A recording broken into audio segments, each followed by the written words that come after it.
Hey guys, Carl Cooper with On the Black, and I'm here with Dave Doyle of Mets Report for our weekly Mets chat. How you doing, Dave? Good. Thanks for having me on. Not a problem. So Luis Castillo, he apparently he's in camp. He reported to camp today on time, not early, but on time. And the word is, I was reading this morning from ESPN, is that he had some family issues that he was dealing with, and that's kind of the reason why I guess he didn't come to camp early. And I know a lot of Mets fans were annoyed that Castillo wasn't in camp early, and so was the manager. What are your thoughts on this particular story right now? Well, it kind of reminds me of Manny Ramirez when he was with the Red Sox and he was late 5 years in a row to spring training because his grandmother passed away every year. I'm not sure what to make of that, but honestly, I think I probably have a different opinion on this than most people do. But if he's on time, I don't really care that he's not early. It doesn't necessarily mean that he hasn't been working out. It doesn't mean that he isn't in shape. It really doesn't mean anything when you think about it, other than for this particular week of position players reporting that it's something to talk about. So I'm more interested to see what kind of shape he's in, if his legs look like he can move at all, because he looked so bad last year.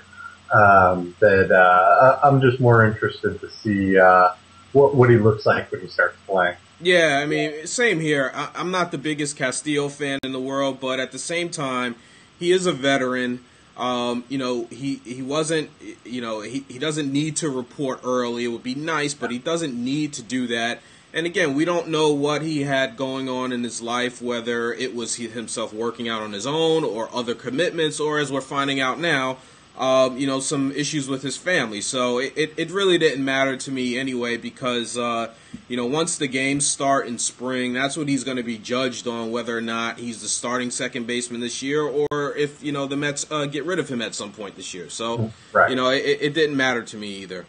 I agree. Yeah. Now switching to another topic that is hot for Mets fans, which is Carlos Beltran, and I was reading some things on Mets blog yesterday that Matt Cerrone and Michael Barron posted about Beltran, and him looking kind of really good and looking like he's in shape, and was tearing the cover off the ball, which is good to hear. I guess there's questions still out there about whether or not he's going to be in center field or whether he's going to be the right fielder this year.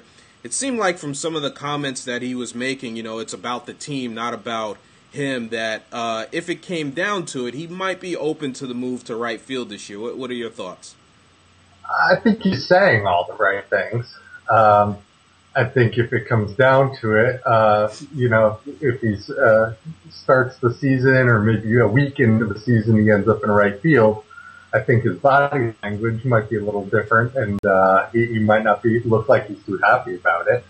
But he's saying all the right things and doing all the right things, and I guess there's some questions about whether he can run without the knee brace now, or whether he can't, and when he can do that. And at this point, we're more than a year removed, I believe, or maybe about a year removed since his that major surgery he had on his knee. Yeah, a little over a year.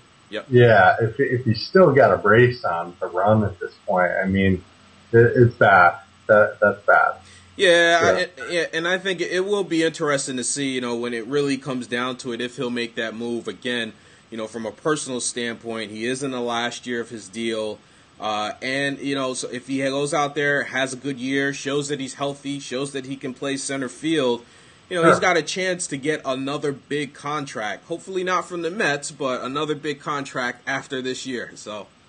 No, there's no way I could see the Alderson, Ricciardi, Podesta group thinking about Carlos Beltran, who will be 35 next year. Right. I can't see them thinking that that's going to be a good free agent signing. A good move, yeah.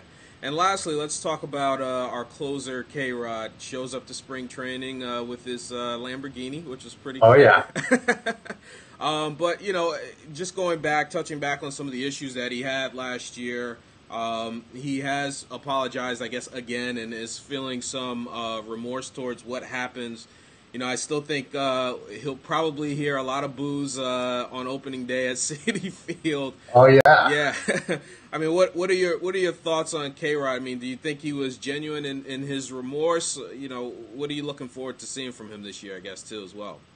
It's hard to tell whether he's really remorseful about the situation. I'm sure he's not happy that he lost $3.1 million last year in salary due to it. So I'm sure he's sorry about that. Right. But I guess it really doesn't matter because I think he's kind of in the same boat as Beltran, that it's the final year of his deal with the Mets, and I don't think there's any way that he would ever be back with the Mets after this year. As a matter of fact, I think that they're going to hope he has a good start to the season and try to unload him on somebody else at some point in a trade during the season. Mm-hmm. I really, I can't imagine that they would ever let him finish 55 games this year, so his contract vests for 2012. I think that's impossible. I think if he got to 54 games at the end of August, he would never play again for the rest of the season.